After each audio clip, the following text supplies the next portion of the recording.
Muy bien, muy buenas tardes tengan todos ustedes en esta oportunidad que es el segundo congreso virtual de todos los programas de maestría que tiene la prestigiosa carrera de informática de la Universidad Mayor de San Andrés.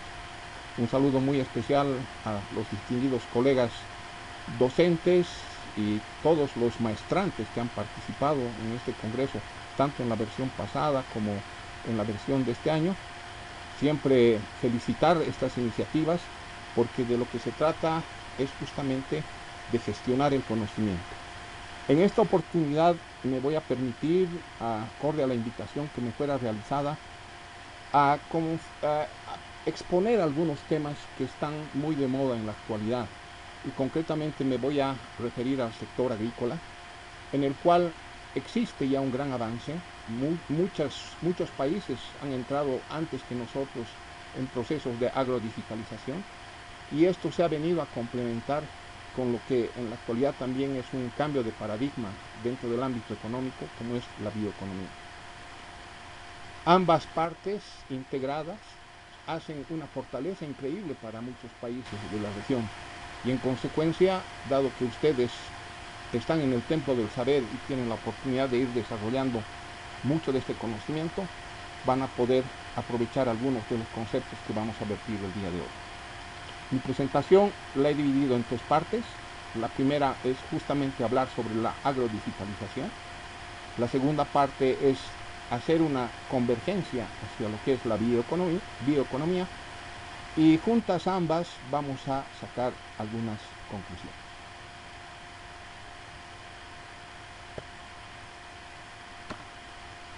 Bien, vayamos a la línea del tiempo. Como muchos de ustedes sabrán, las revoluciones industriales comenzaron a partir de 1784 y en el tiempo se fueron acortando aquellos tiempos gracias a los avances que han existido en la tecnología. Si bien en la primera revolución industrial partimos con la mecanización, pasamos a la electricidad, en la tercera la informática, o sea, esta carrera se hizo muy presente, y ahora hemos ingresado a la cuarta revolución industrial. Digo ahora porque en nuestro medio todavía no se había dado un paso tan agigantado, y es que a partir del 2011 se empezó a trabajar con el Internet de las Cosas, el cloud computing, la coordinación digital y los sistemas ciberfísicos y robóticos.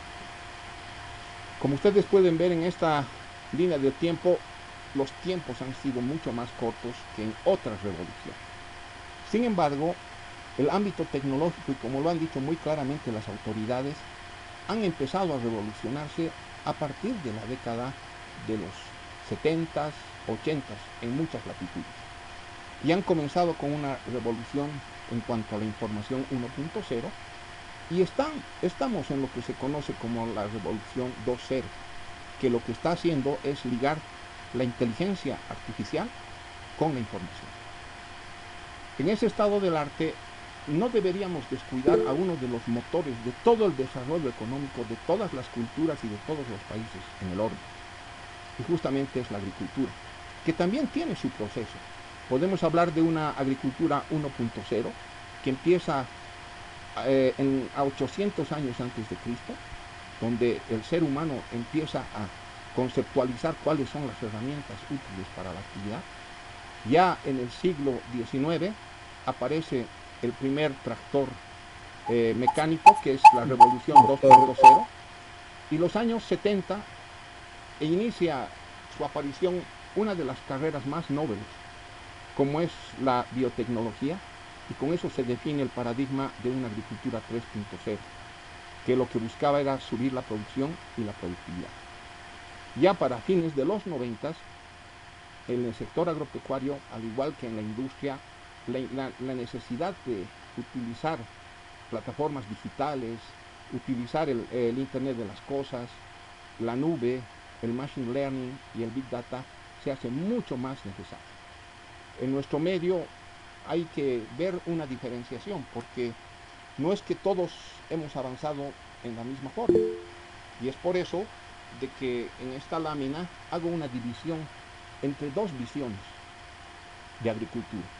Por un lado tenemos una visión de agricultura del Oriente, que es moderna y proclive al salto tecnológico. Estamos hablando justamente de las sabanas, del Oriente, y donde prácticamente se están utilizando drones, hay robots de ordeño y hay muchas herramientas que se utilizan en la agricultura. También hacen una producción a gran escala, porque hay una visión exportadora, y para ello la tecnología es un gran facilitador. Producen commodities, que son productos transados internacionalmente, y tienen parcelas de gran superficie. El uso de las TICs como de drones y otras herramientas ya es una realidad. Y también, últimamente, están haciendo una activa producción bioeconómica que consiste en generar biocombustibles, concretamente el bioetanol, que se produce de los desperdicios del azúcar, o la biomasa que genera el azúcar. Por el otro lado tenemos a una otra Bolivia con una visión de agricultura mucho más tradicional, es una agricultura familiar. Muchos de los agricultores familiares han sido renuentes al salto tecnológico. La producción se ha dado a pequeña escala por el minifundio, y la visión que han tenido es más para satisfacer a un mercado interno. En muchos casos, los que no llegan al mercado tienen una producción consultiva, o sea, vale decir, para el autoconsumo, y es porque el espacio les es insuficiente para poder generar cierres.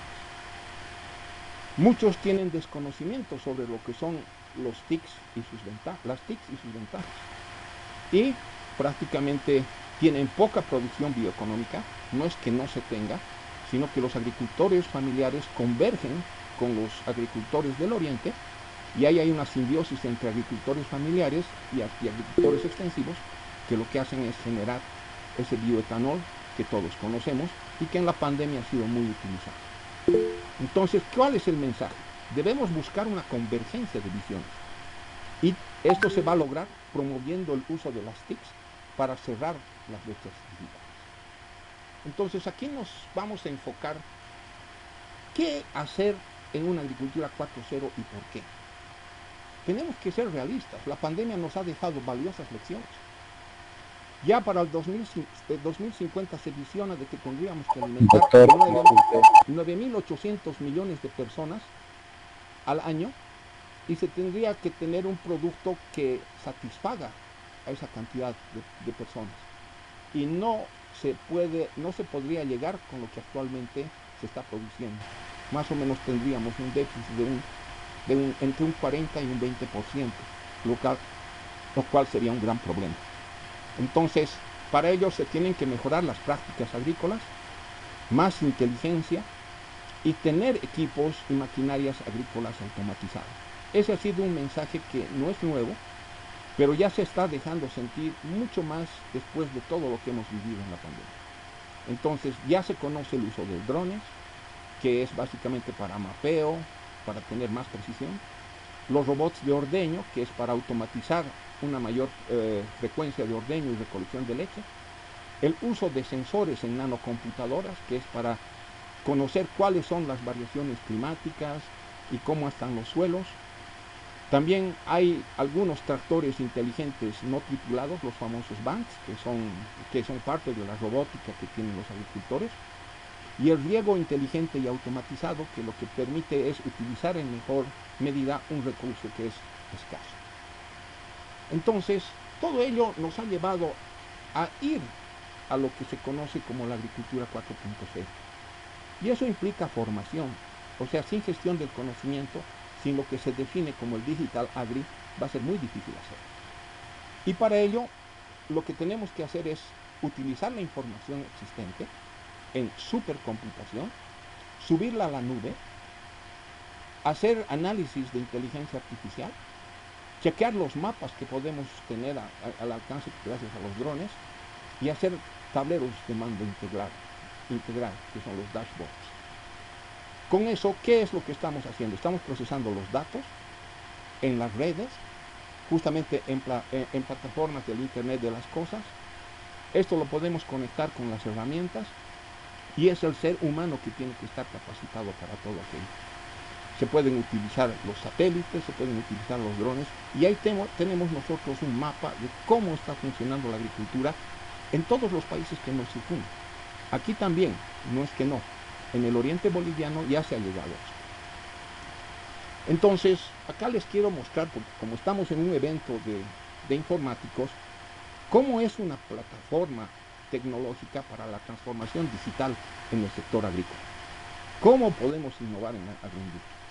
Entonces, en cualquier planificación, lo necesario es primero planificar, ver cómo se puede generar una asistencia técnica, cómo se pueden llenar las planillas, cómo se pueden ver los insumos y hacer una bitácora, que eso implicaría hacer una planificación estratégica sustentada en lo que son los cuadros de mando integrado. Entonces, de esta forma uno puede agarrar y puede ir avanzando.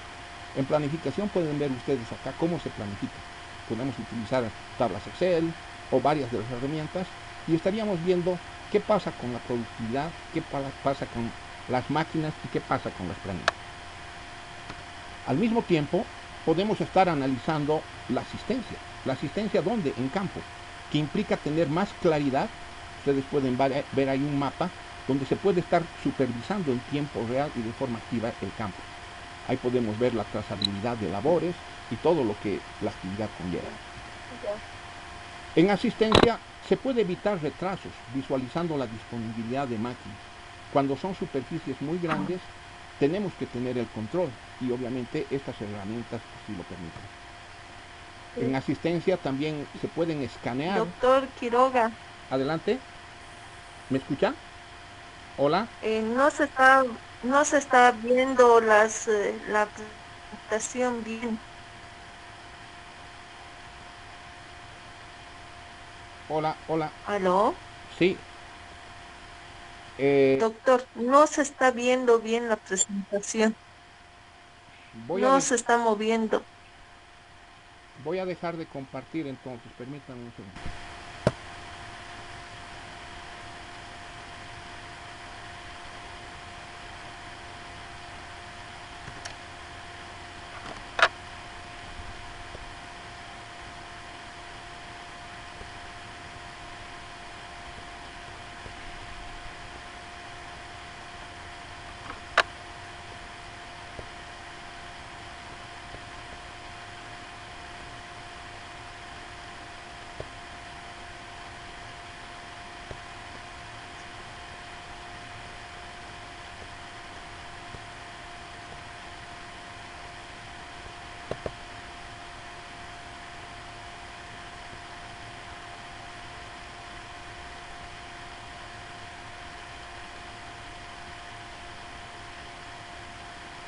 No sé si es que logran ver esta parte.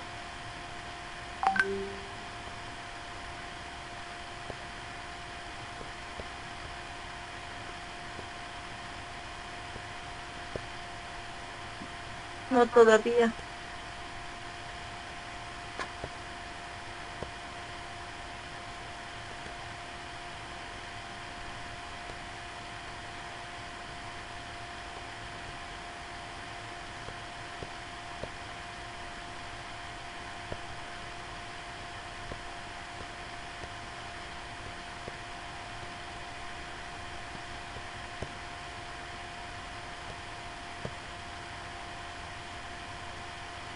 ¿Me avisan por favor si logran verla?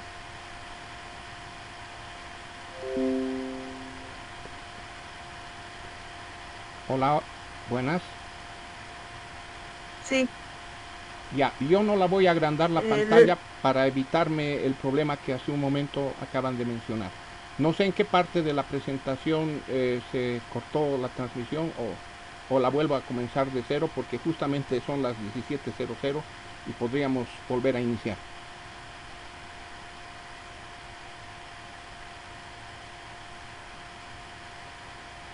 Hola, a los organizadores les formulé la pregunta. Sí. Ya, entonces voy a volver a dar inicio, voy a apurarme un poco en esta parte para no ser muy redundante y vamos a enlazar todo y que todos ustedes puedan ir viendo la presentación. Bien, como les mencionaba, hoy voy a exponer la agrodigitalización y la bioeconomía, que la he dividido en tres partes: la agrodigitalización, la bioeconomía y las conclusiones. Se ha hablado de la línea de tiempo que ha seguido la industrialización, que tiene 4 revoluciones, en las cuales hemos visto la mecanización, de las industrias, la electricidad, la informática y la digitalización. Esto se ha producido entre el 1784 y el 2011 y obviamente juntamente con las revoluciones informáticas que han surgido justamente desde la tercera revolución industrial, en que se ha automatizado con el uso de tecnologías los procesos, el uso de TICs, ahí se ha llamado la revolución de información 1.0. Hemos pasado a la revolución de información 2.0, justamente viendo la inteligencia artificial y la información, o sea, se han mejorado los sistemas y con ello se ha ido avanzando a pasos agigantados. Incluso diría de que ya a estas alturas del 2021 ya no estamos en una revolución industrial 4.0, sino en una revolución 5.0. ¿Qué pasa con la agricultura? La agricultura es justamente uno de los aspectos que ha evolucionado en lapsos de tiempo mucho más grandes. Hablamos de la primera revolución agrícola que se ha producido el año 800 a.C., con el uso del arado y los procesos de caza, con estas herramientas rudimentarias que se hacía la actividad. El siglo XIX aparecen los primeros tractores metálicos, eso se reconoce como la agricultura 2.0.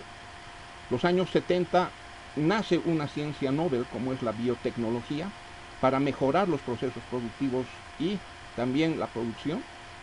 Y con eso pasamos a los años 90, donde ya estamos utilizando a plenitud las herramientas TICs. Vale decir que la agricultura 4.0 se caracteriza por el Internet de las cosas, la computación en la nube, Machine Learning, Big Data y todo lo demás. Entonces, en nuestro país, ¿qué ha sucedido? Existe como una especie de dos Bolivias.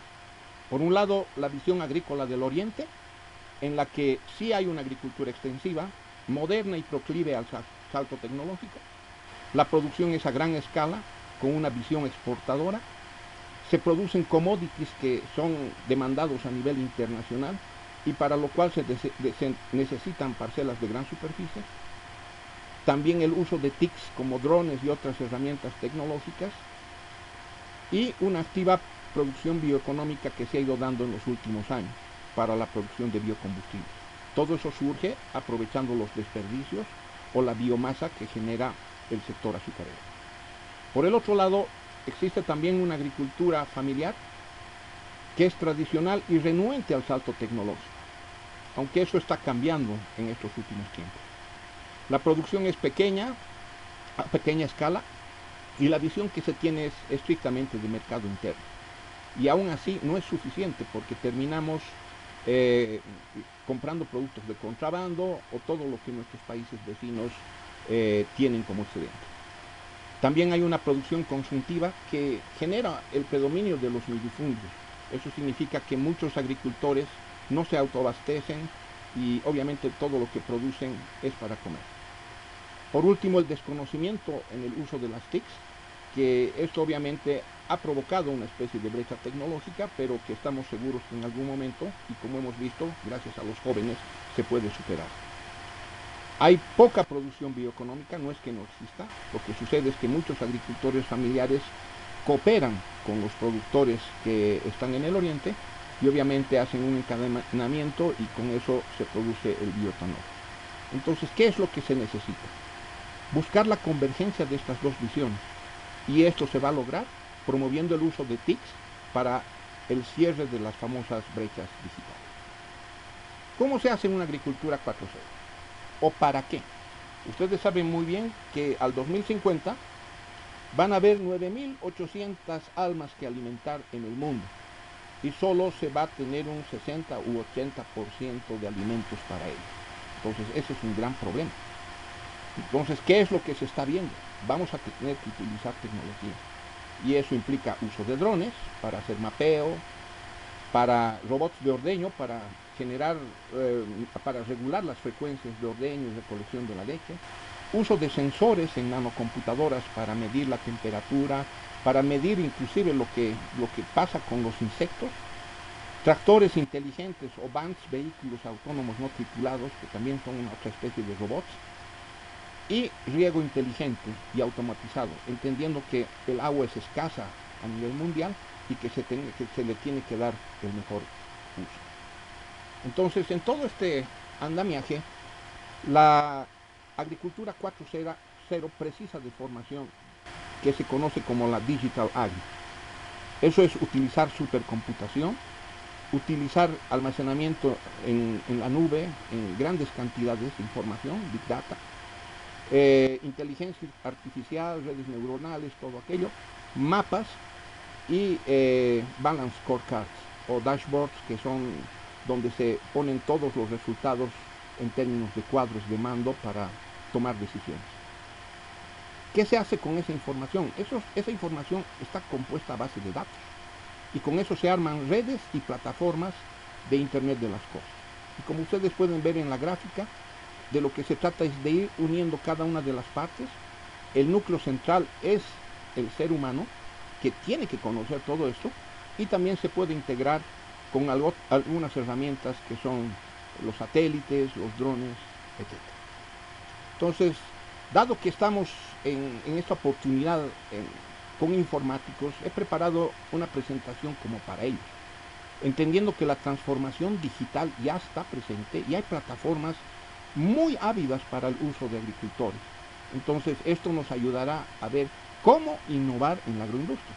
Entonces, para eso tenemos que saber planificar bien, saber controlar la asistencia técnica que se recibe, armar las planillas de trabajo, ver cuáles son los insumos o proveedores que vamos a necesitar, y también una bitácora de trabajo, que eso es justamente hacer un balance scorecard.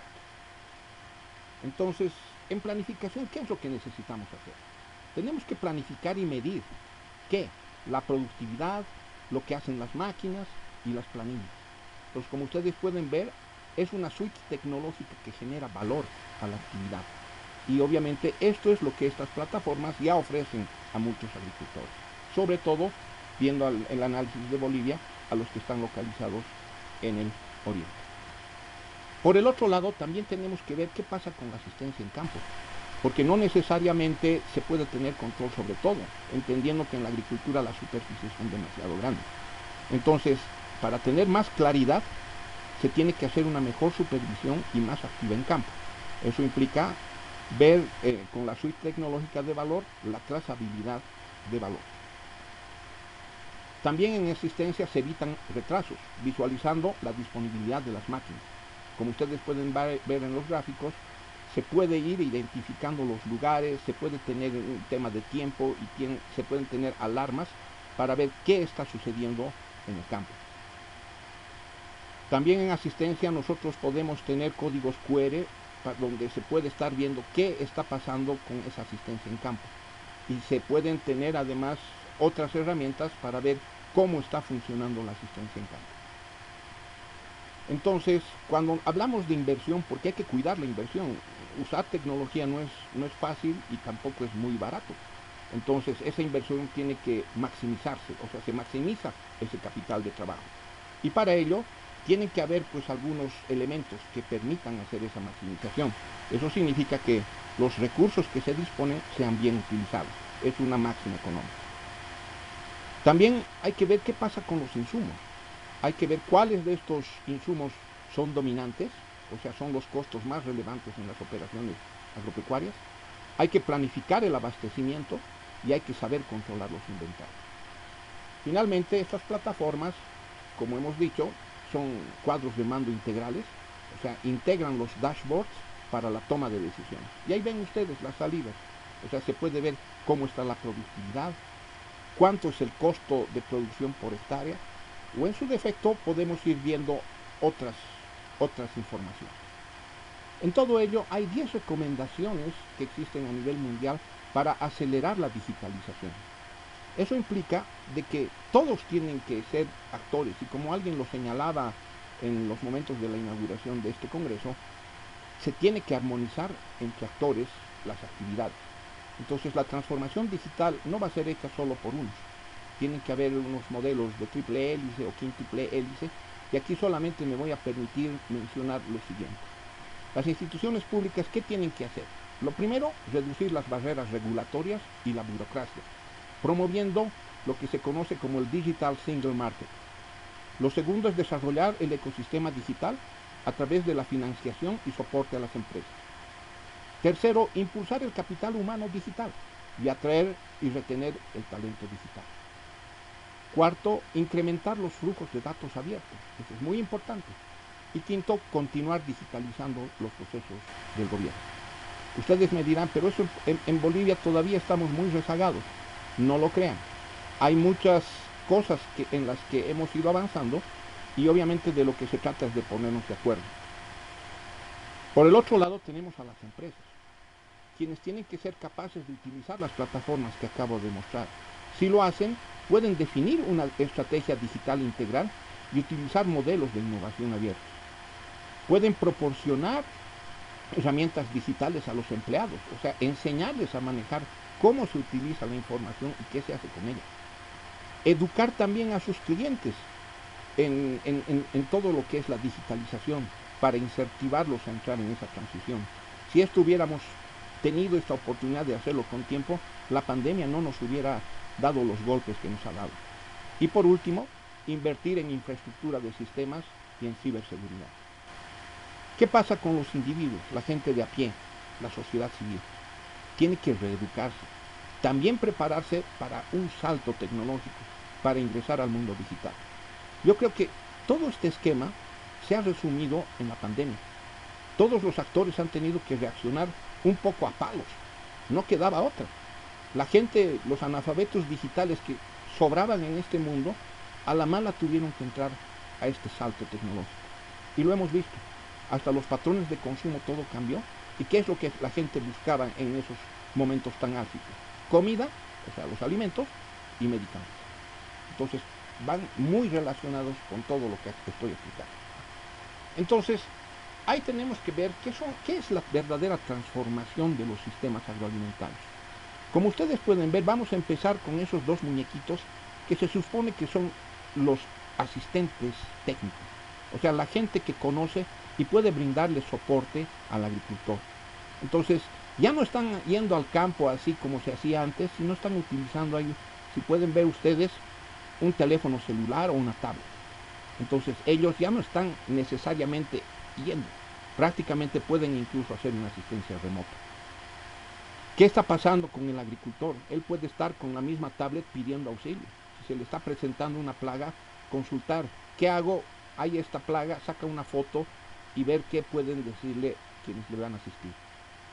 Toda esa información se puede subir a la nube y gracias a los satélites puede estar disponible en tiempo real y solucionando estas eventualidades en procesos que antes hubieran ocupado más días y hubiera sido más engorroso. Con esto hay prácticas de precisión, o sea, va a haber control sobre lo que son los efectos naturales, inclusive el propio cambio climático, donde se va a ver cómo está funcionando el riego, cómo están las semillas, están apropiadamente balanceando los nutrientes, etcétera, y vamos a ver qué está pasando en el campo.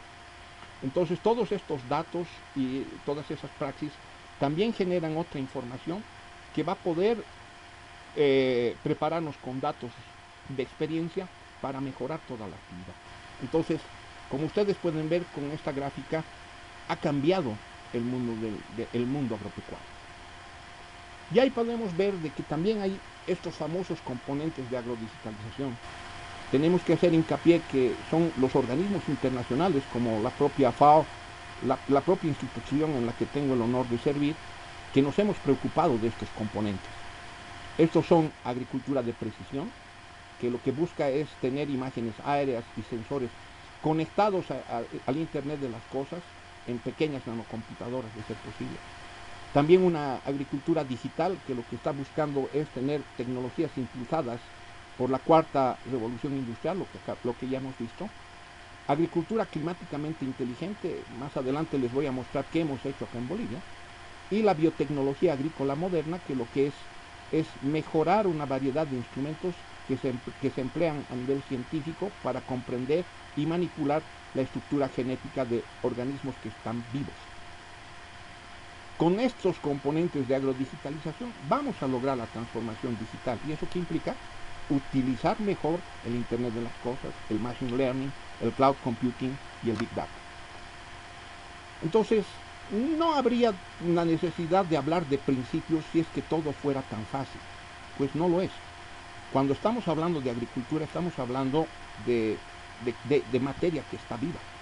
Entonces, cuando estamos ingresando a la agricultura 4.0, tenemos que preocuparnos por entender bien qué son los sistemas virtuales, qué es la modularidad, qué es la orientación al servicio, qué son los datos en tiempo real, qué es la interoperabilidad y qué es la descentralización. Porque si no entendemos estos principios básicos, nuestro manejo del Internet de las cosas, del cloud computing, del big data, del blockchain, de la inteligencia artificial y del machine learning va a ser espurio. ¿Qué pasa con todo lo que acabo de mencionar? ¿Cuál es la clave del éxito? Es el manejo de datos. Aquí la transformación digital debe estar sustentada en un elemento que es a veces mucho más etéreo, porque el generarlo es complejo, pero es ese dato el corazón de todo lo que estamos viendo. Los datos son insumos básicos y claves en una economía del conocimiento y en esta era de la información.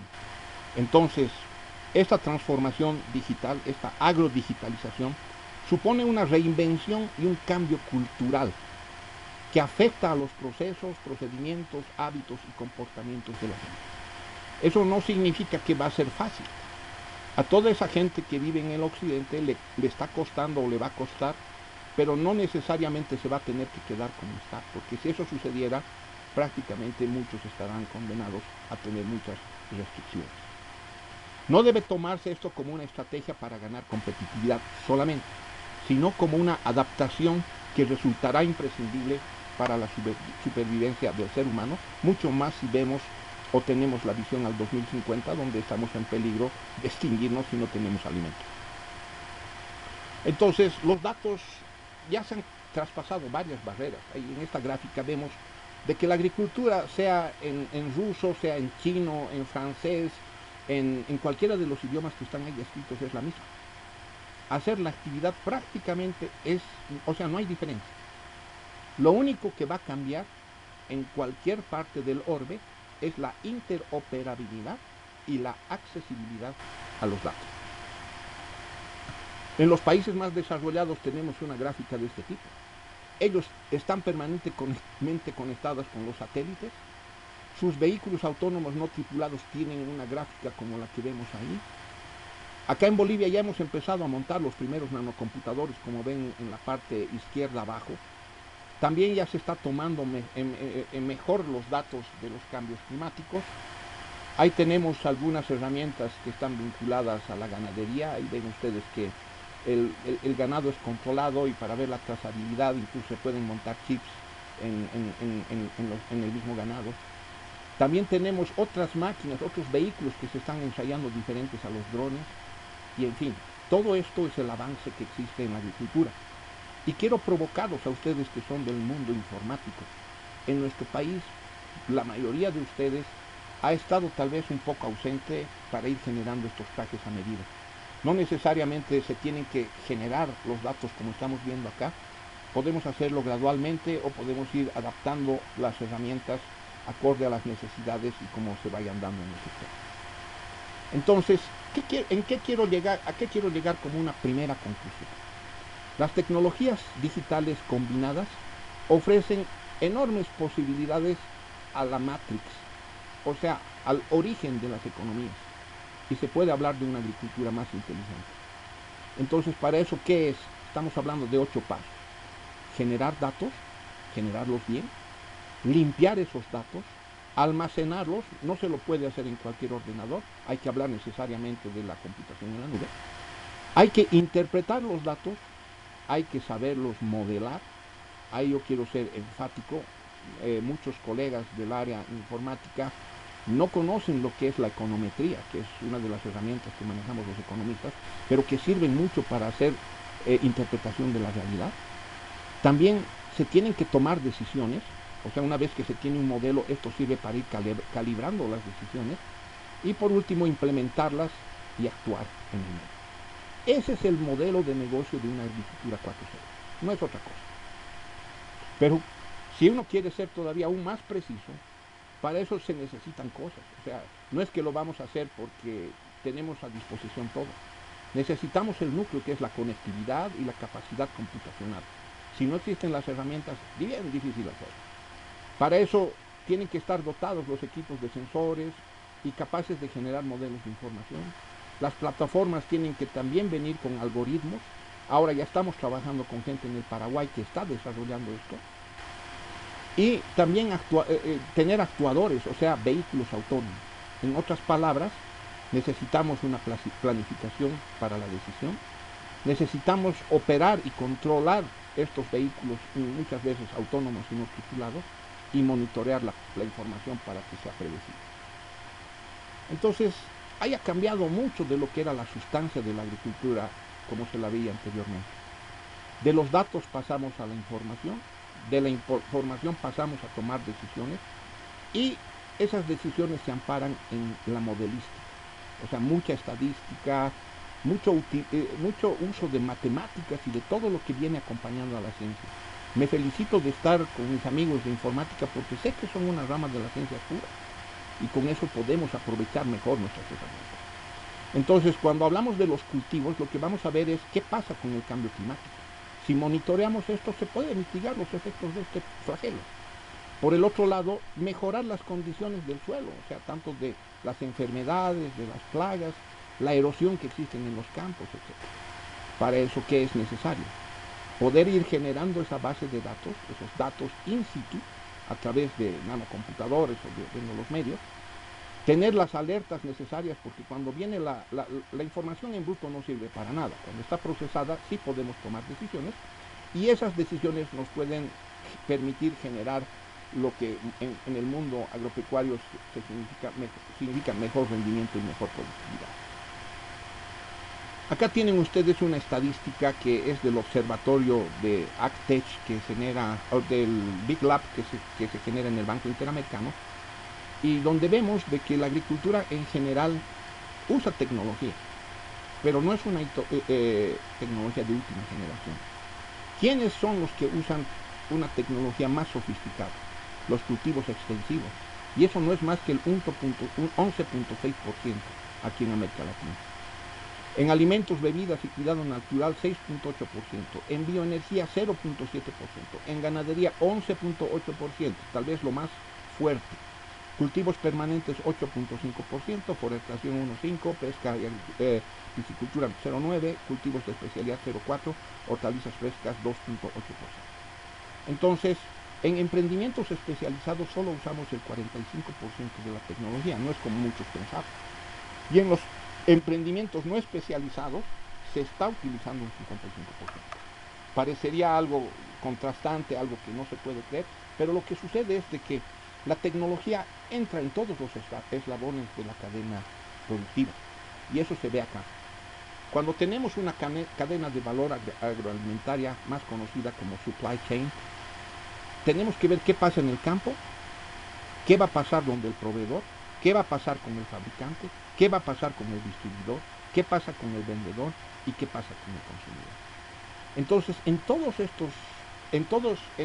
estos eslabones se entiende de que la complejidad de sus procesos obliga a que haya una mayor sistematización, tanto del flujo de materiales, de información, para que las organizaciones o las empresas o los clientes, los que están fuera de ellas, sepan cómo manejarse. Entonces hay la necesidad de asociar el flujo de información o flujo físico entre todos los eslabones de la cadena. Si se logra eso, entonces estamos logrando una verdadera convergencia entre la industria 4.0 y la agricultura 4.0. ¿Por qué? Porque estamos llegando a lo que se conoce como la agrodigitalización, que ayuda en la trazabilidad, combatir la inseguridad alimentaria, mejorar la calidad de los alimentos, mejorar la logística para distribución, tener inteligencia de mercados y permitir la interacción con consumidores. Entonces, para eso, ¿en qué se resume? O sea, ¿dónde estaría el vínculo de esas dos líneas de tiempo que he mostrado al inicio? En crear sistemas ciberfísicos, mejorar lo que es el Internet de las cosas en este ámbito, generar información y procesarla, porque esta se tiene que subir a la nube, y hacer el cloud computing. Entonces, estos son los verdaderos desafíos para hacer una transformación digital en el agro, o sea, la agrodigitalización. Entonces, ahí existen tres pilares que son innovadores, o sea, para llegar a esto. Se tiene que innovar en las infraestructuras, se tiene que innovar en los servicios y se tiene que innovar en las competencias digitales. Si no existe innovación, va a ser muy difícil de que todo esto sea sostenible en el tiempo. Entonces, para lograr una verdadera revolución digital, se tiene que educar, se tiene que formar a las personas. Y traigo este ejemplo de España porque justamente fui una de las víctimas de la Fundación Telefónica, que en sus primeros momentos en España empezó a hacer cursos cortos, gratuitos, a través de plataformas educativas. Una de esas es Educatic, que ofrecía cursos virtuales para alfabetizar a cualquier hijo de vecino en lo que es el uso de herramientas digitales, o sea, una alfabetización digital. Entonces, en España ellos vieron que lo prioritario, lo primero, antes de preocuparnos de todo lo que acabo de exponer, es ver cómo educar a la gente para prepararlos en un horizonte al 2050. Es necesario abordar cambios profundos, tanto en la educación, en lo económico y lo político, para ver de que se tiene que generar un empleo a gran escala. Ahí no concuerdo con todas esas visiones un poco, diría, fatalistas de Andrés Oppenheimer y otros que dicen, oh, vamos a ser sustituidos por las máquinas, la gente se va a quedar sin trabajo. No, señor. Conforme van avanzando estos procesos, se sabe de que la gente, mientras más va usando técnica, también tiene más opciones de empleo. Entonces, la importancia es en cómo flexibilizar el sistema educativo, cómo ver la capacidad para que en un enfoque multidisciplinar y disruptivo se pueda adquirir conocimientos, habilidades, competencias o destrezas, tanto las duras como las blandas, para titular a la gente y que todos estos señores tengan oportunidades de mercado. Entonces, estas se conocen como las competencias STEAM, que tienen que estar reforzando todos los programas educativos. Ahora, ¿para qué se hace todo eso? Para tener una estrategia de digitalización, o sea, tanto en el sector agroalimentario como en el forestal y como en el medio rural. Hay dos cosas claves aquí. La primera es reducir la brecha digital, que ya hemos visto que existe en nuestro país, con mejoras en la conectividad, tenemos satélite pero no se lo usa bien, y lo fundamental, capacitación. Entonces, ahí hay algunas medidas para ver cómo va a funcionar esas líneas estratégicas. Mayor coordinación, difusión, impulso, etc. Por el otro lado, tenemos que fomentar el uso de datos, esa interoperabilidad que he mostrado láminas atrás. Tener datos abiertos y tener datos de la cadena de valor y medioambientales, que son hoy por hoy muy necesarios. Hay muchas cumbres donde el ser humano está muy preocupado después de la pandemia de qué va a suceder si no enfrentamos con responsabilidad y conciencia todos estos fenómenos. Conciencia y conciencia. Entonces, vamos a tener que adoptar una estrategia de digitalización, por ejemplo, en esa línea 2, que no es solo utilizar o tener la tecnología, o sea, no es solo comprarla, sino se tiene que incorporar esa tecnología a la cotidianidad, a las labores que están desarrolladas tanto en el medio rural como donde se esté desarrollando el sector agroalimentario y forestal. Es necesaria la colaboración para promover interacciones más próximas entre la administración, las empresas, los agricultores, el mundo académico y la sociedad civil, el famoso esquema de quíntuple hélice. Se tienen que conversar. Muchas de las cosas que se hacen en las universidades, los agricultores, los productores las desconocen. O sea, tienen que conversar en eso. Y obviamente que los desarrollos científicos que se vayan a hacer tienen que permitir a las empresas un mejor performance, no solo de su producción, de sus ventas, como he escuchado en algunas de las tesis que se han hecho en esta prestigiosa carrera. Entonces tenemos que actuar en la formación reglada, o sea, lo convencional, lo que ustedes hacen en las universidades, y también en algunos otros receptáculos de educación. Podemos hablar que las plataformas digitales, este e-learning que existe, está cundiendo en todo lado y obviamente mucha gente va a hacer su capacitación a través de estas plataformas. Entonces, acá ven ustedes cómo en otros países se trabajan con los alumnos de universidad. Este es un ejemplo que he sacado también de España, donde básicamente ellos ya trabajan con todo esto de la selección de los datos, la limpieza del procedimiento, la transformación de datos, el modelaje matemático, la interpretación y evaluación y la presentación del conocimiento. O sea, en otras palabras, esto es lo que se hace. Ellos, por ejemplo, los españoles asisten a los americanos en toda esta trama. Se dice que los españoles están muy avanzados en todo lo que es y Revolución 4.0, el manejo de las grandes ciudades y todo eso. Entonces, ahí ven ustedes cómo hacen el mapa y cómo cada parcela tiene su comportamiento. ¿Sí se fijan? Entonces, lo mismo también hay otros ejemplos, y esto lo hacemos acá en Bolivia, ya lo estamos haciendo, cómo es el vuelo de un insecto, cuántos aleteos da, eso se registra, es información que sube a la nube. En la nube se baja de la nube, se procesa y eso baja al ordenador personal o al teléfono móvil del usuario. Eso ya no es nada secreto. También en la universidad han probado mucho, han testeado mucho los Arduinos, pero ahora hay el Raspberry Pi y hay varias otras herramientas, incluso mucho más baratas de las que llegaron inicialmente. Entonces ahí está, es ligar la cadena de valor, donde el productor y el consumidor son agentes estratégicos, pero todos ellos tienen que vincularse a través de la tecnología. Entonces la producción agropecuaria está ahí en el primer gráfico. Con el transporte se van a conectar a lo que es el manejo, digamos, de normas, etcétera. Van a llegar a mercados a futuros, incluso transacciones que son entre los países, inclusive de continente a continente, por eso se ven los barcos. Se van a procesar los commodities, vamos a tener industrias que son las que demandan estos insumos, sobre todo industrias de alimentos que han sido prácticamente los salvadores de la pandemia. Va a haber almacenaje propio, distribución, ver cómo funciona el comercio, qué hacen los agentes estratégicos, cómo trabajan las cooperativas, es un modelo muy interesante. Y también cómo estas cooperativas se ligan a la infraestructura, a la producción agrícola, a las entidades reguladoras, a los puertos, etc. Entonces, parecería demasiado complejo, pero no lo es gracias a la tecnología. Entonces, aquí entra la línea de tiempo de lo que es la bioeconomía. Por restricciones de tiempo voy a ir más rápido. Nace en 1975 de la mano de Georgescu Roegen, un rumano, quien lo que busca es acuñar el concepto de que todo lo que es de origen biológico transformado permite generar sostenibilidad en el uso de los recursos y obviamente mejores condiciones de crecimiento.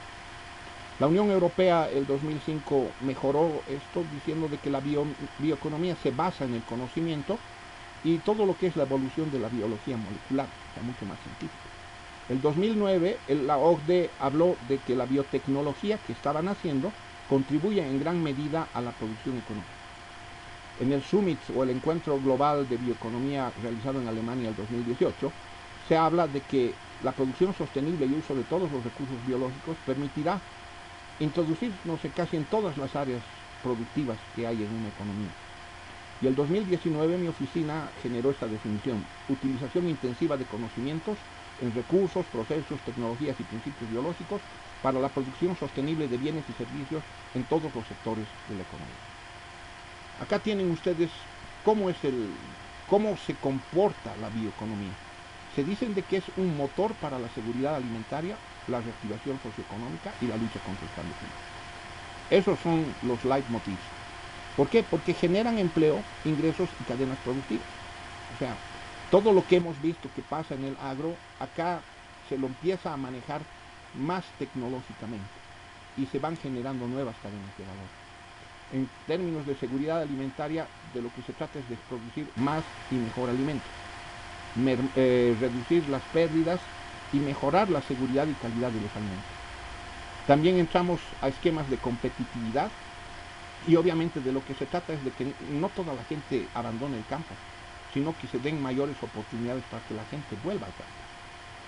Y por último, la sostenibilidad y cambio climático, que vemos de que entre el 6 y 8 de este año van a hablar a nivel mundial sobre el tema, y donde obviamente tenemos que ir bien preparados, porque de lo que se trata es de encontrar equilibrios. Y justamente la esencia de la bioeconomía es encontrar un equilibrio perfecto, como ustedes pueden ver en este diagrama. Ligando la bioeconomía a lo estrictamente informático, de lo que se trata es de que se generen programas de innovación, que dentro de las cadenas cada clúster esté bien alimentado con información, que se hagan pruebas pilotos y que se vayan generando tecnologías habilitadoras para este trabajo. Entonces, dicho de otra forma, es algo que los científicos siempre han denominado el fomentar el I más D más I, donde la innovación es, digamos, una variable fundamental. Pero no es lo único. Digamos que esa es la base, porque de ahí se tiene que entrar a los ámbitos político y de cambio social, con base biológica, políticas de localización industrial, capacidades técnico-científicas, estímulos financieros y fiscales, instrumentos de fomento a la creación de mercados y marcos regulatorios. Ahora, todos esos ámbitos no necesitan de informática, pues sí. Entonces tenemos que hacer de que los sistemas charlen amigablemente. ¿Cuáles son los senderos de la bioeconomía? Vamos a partir de lo que nosotros como país hemos empezado a hacer de inicio, biorefinerías o bioproductos. No nos olvidemos de que en lo más que hemos avanzado es en la producción del etanol. Ahora se quiere entrar al campo del biodiesel, pero para todo eso se necesita conocer muy bien cuáles son las materias primas y cómo manejar. También hay bioquímicos y materiales, o sea, jabones, cosméticos, bioplásticos y piensos y alimentos animales. Entonces, todo eso ya se está dando en nuestro medio, en mayor o menor grado y en algunas regiones determinadas. Pero ¿a qué tenemos que tender? A mejorar la eficiencia de la cadena de valor, aprovechar los desperdicios y residuos, o sea, hablar de que ya la producción no sean bajo modelos planos, o sea, lineales, sino que hayan modelos circulares, se reciclen. Por el otro lado, que hayan servicios ecosistémicos, o sea, que haya más cuidado de la biodiversidad, hayan otras actividades como el agrobioturismo, etcétera, etcétera. También aplicaciones de la biotecnología, que lo que busca es desarrollar nuevas variedades vegetales, tener opciones de diagnósticos y tratamientos de enfermedades, como nos pasó con el COVID-19 y con una plaga que llegó hasta el Ecuador que lograron derribar. Biotecnología ambiental, bioremediación, tenemos muchas zonas desertificadas y erosionadas, y alimentos funcionales o nutracéuticos. Hay ejemplos claros como Sigma SRL, que se ha estado preocupando con dotarnos de medicinas, etcétera, aunque han sido filiales, pero con el desarrollo que ellos han tenido en Cochabamba se ha logrado tener ya un referente. En ecointensificación lo propio, una agricultura climáticamente inteligente, manejo y recuperación de suelos, tecnologías más limpias y uso de bioles. Por último, uso racional de recursos de la biodiversidad, que es domesticar la biodiversidad. Eso es muy importante porque la biodiversidad la tenemos en nuestras narices. La hemos estado perdiendo por las quemas. Sin embargo, tenemos que ser capaces de utilizarla equilibradamente y con eso se puede mejorar el desarrollo de nuestro país. Todo esto bajo esquemas de sustitución de importaciones porque dependemos mucho de lo que viene de afuera. Respecto a la biodiversidad, y aquí quiero ser muy enfático, los servicios ecosistémicos, ¿a qué se refiere? A mantener la calidad del aire, ven ustedes en esta figurita, la regulación hídrica, la regulación del clima, el almacenamiento y captura de carbono, el control de la erosión, el control de enfermedades humanas. Entonces, todos estos son servicios de regulación y soporte que se van a ir dando conforme todos vayamos comprendiendo cuál es la esencia de la bioeconomía. Ahora, a todo esto, ¿quién va a ser el instrumentador, el gran facilitador? Las TIC. Fíjense en esto, nosotros tenemos tesoros escondidos. Estas son fotos de Bolivia, no son de afuera. Vean esa belleza escénica y vean lo que podemos enriquecernos espiritualmente. Ahí ven un cuadro de Mamani Mamani, ahí vemos lo que pasa en la Amazonía y realmente nosotros tenemos lugares paradisíacos que no sabemos explotar. Entonces la biodiversidad, los servicios ecosistémicos y los servicios culturales son parte de este desafiante mundo de la bioeconomía. ¿Cómo se está abordando el tema en la actualidad? Pues quiero decirles de que estamos trabajando, o sea, en Bolivia ya se ha despertado sobre el tema, hace tiempo ya han habido comisiones con todos los acuerdos de París, se ha visto la necesidad de potenciar los acuerdos que tenemos para mitigar el cambio climático. Entonces, ¿cuáles han sido las acciones? Mapear y documentar el estado de incorporación bioeconómica en las NDCs. Esa es una actividad que el ICA viene desarrollando a nivel hemisférico. Analizar e identificar los casos exitosos, incluye a Bolivia usando la bioeconomía. Identificar oportunidades y promover intercambio de experiencias para que la bioeconomía potencie las NDCs. y desarrollar proyectos multipaís para que la bioeconomía impulse las NDCs. Por último, a nivel hemisférico, comenzar a liderar propuestas de readiness para aplicar al Fondo Verde del Clima, que prácticamente tiene muchos millones y que hasta la fecha en nuestro país no hemos podido acceder a ni un solo dólar de ello. Tenemos ejemplos en Ecuador, tenemos ejemplos en otros países que sí han aprovechado estos acuerdos internacionales. ¿Cómo? Es enfocándose en estos 4 cuadrantes para las adaptaciones al cambio climático. Por un lado, es adaptarnos en temas de transporte, mejorando las carreteras, etcétera, pero mitigando la emisión de gases perniciosos que afectan al cambio climático. Por el otro lado, tenemos que mitigar la ganadería y agricultura en los bosques porque generan algunos gases, etcétera, que son condenables, pero integrando TICs se pueden mitigar los riesgos, manejar la eficiencia del agua y otros aspectos que podrían lograr el equilibrio. Adaptar esta ganadería, agricultura y bosques, que es importante, y como ven ustedes, sin TICs eso es imposible. Mitigar la eficiencia energética y adaptar la eficiencia energética, de nuevo, todo esto es con tecnología. Dicho sea de paso, ver el tema de adaptación energética y todo esto implica que nosotros tenemos que ir dando el salto. O sea, la tecnología no es que está viniendo impuesta, está ahí y han llegado para quedarse, y lo único que nos resta es alfabetizarnos digitalmente y empezar a marchar al son de la tecnología. Un ejemplo de cómo la bioeconomía puede incidir. Miren, en la agricultura se generan muchos desperdicios y aquí tienen una pequeña muestra. Cuando tenemos el arroz, la cáscara de arroz constituye un 20% de ese producto. El desperdicio del post-mortem bovino, 12%. El desecho del café, hasta incluso es casi un 90%. Lo único que se aprovecha del fruto es un 10%. Los residuos de la caña, 60%. La cáscara de cítricos, la mitad, el 50%. Los desperdicios de la papa, 13%. Desechos de piña, 40%. Suero de leche, 70%. Entonces, ¿qué es lo que nos resta? Todo eso se puede hacer una bioeconomía circular y con eso podemos generar mucho valor agregado. Puede mejorar tanto a nivel micro como macroeconómico nuestras realidades. Y voy a hacer un ejemplo sencillo. ¿Por qué no industrializamos la pectina? Todos sabemos que en la zona de los yungas hay cualquier cantidad de fruta que en el camino se pudre y se desperdicia. La pectina nace de lo que es esta cáscara intermedia, o sea, entre la cáscara externa y el fruto, esta cosa blanca que tienen las naranjas, los limones, etc. Y cuando se lo procesa industrialmente, se genera un insumo para la industria agroalimenticia, muy, muy valioso. El costo en este momento del kilo son de aproximadamente 284 bolivianos. Viendo cuánto cuesta producir en otras latitudes, porque todo eso lo tenemos que importar, señores, o sea, no tenemos esa producción, esa industria acá en Bolivia. En Chile, en otros países, más o menos cuesta $10. En promedio varía entre 8 y $10, unos 70 bolivianos. O sea, un tercio de lo que nos cuesta importar. Teniendo además abundancia de materia prima que cuando se la desecha mal, contamina nuestros ríos y genera grandes problemas. Con este simple ejemplo les estoy mostrando qué hace la bioeconomía.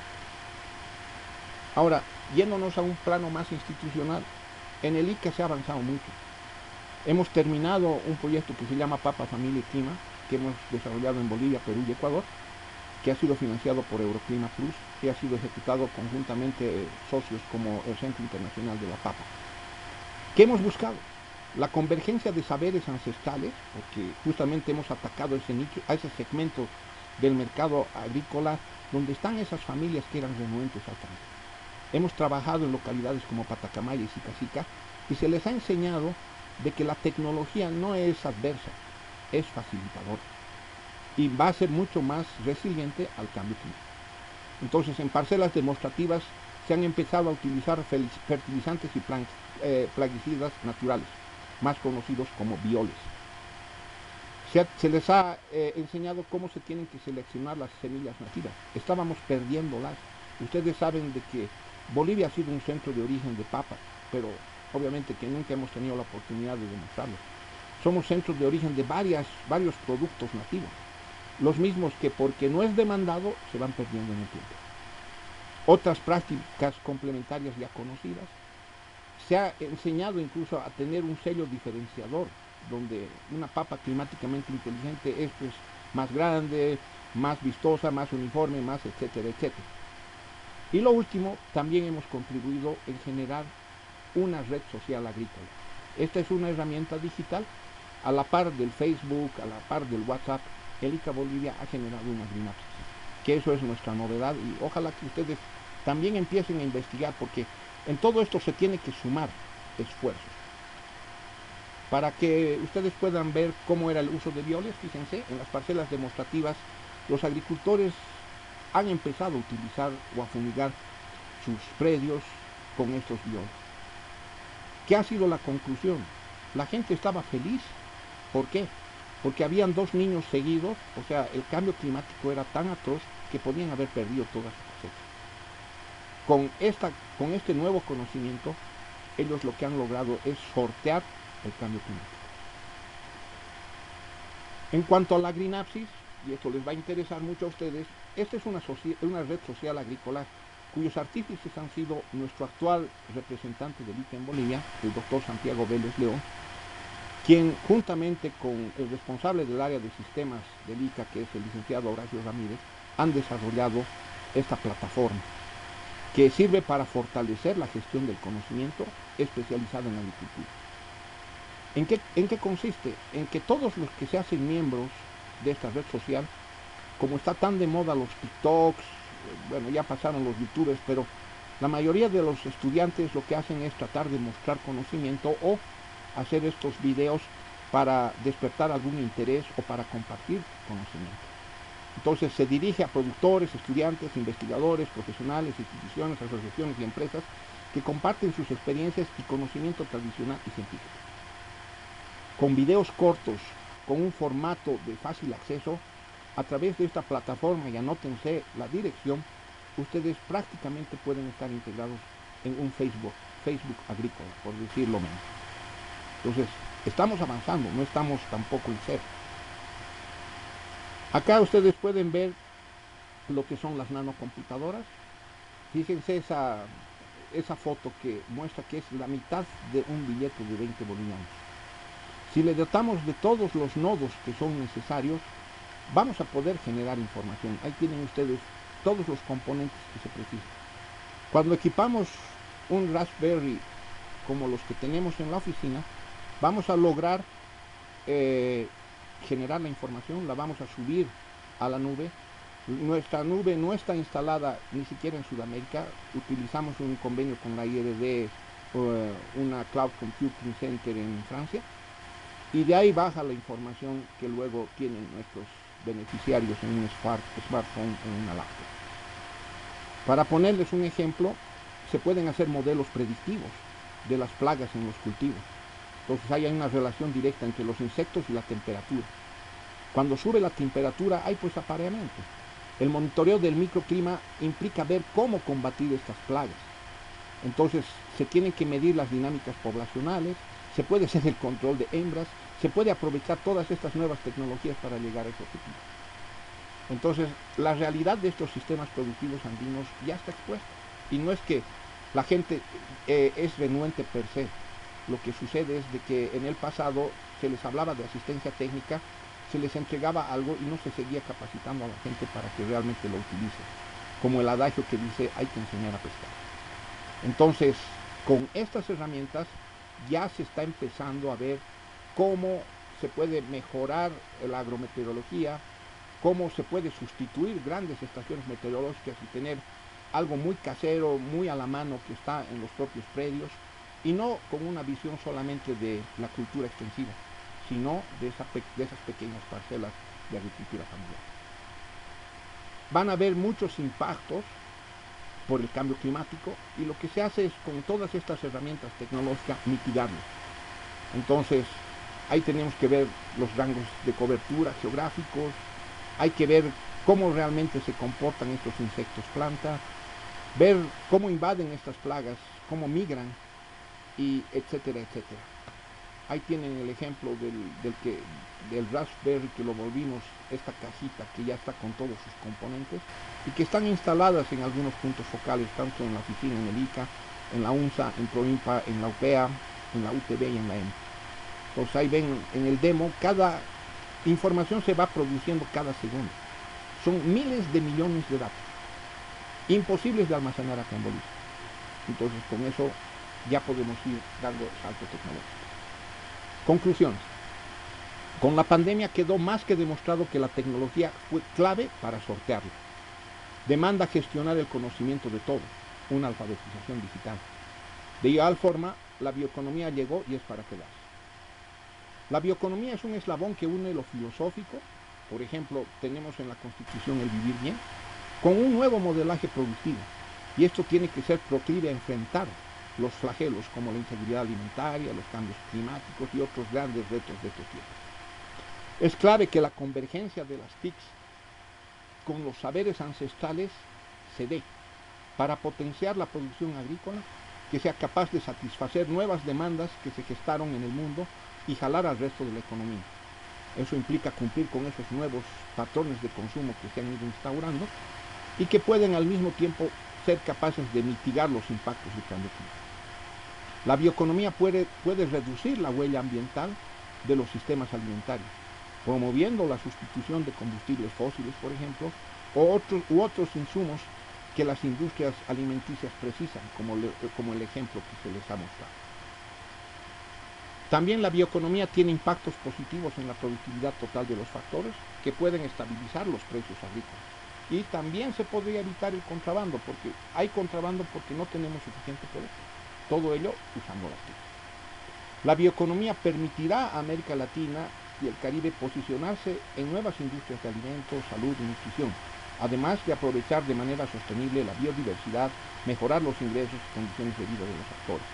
O sea, los sistemas agroalimentarios son complejos, pero también con la tecnología se pueden ir facilitando muchos de estos procesos.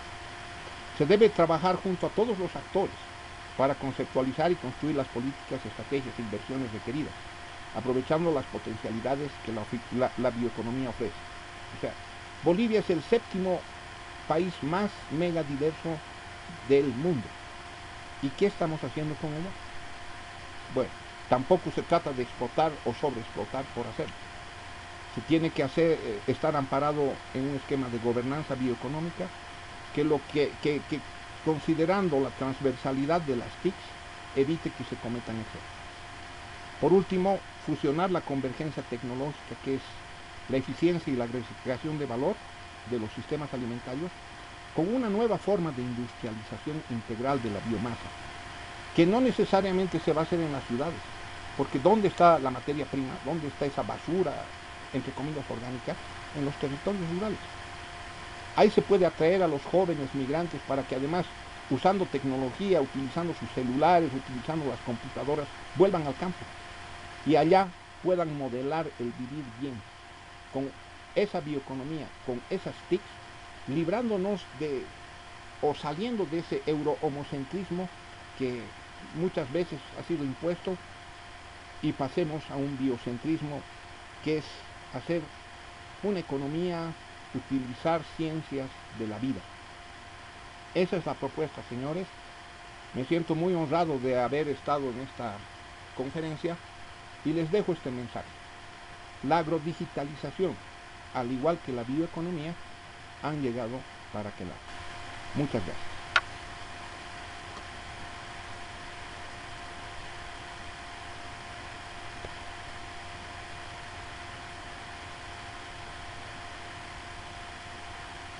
No sé si es que tienen alguna pregunta o cuál va a ser la modalidad. Hago la consulta a los coordinadores del foro.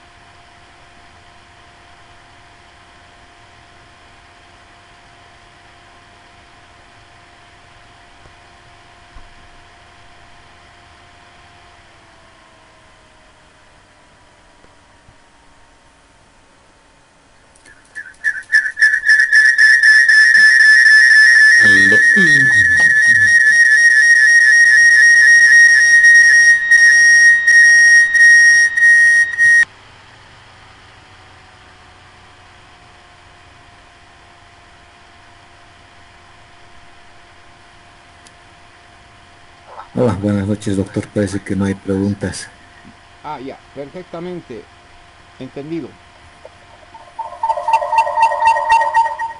Bueno, muchas gracias a todos los participantes y obviamente todo esto se va a reflejar en este próximo número de la revista que está generando la carrera.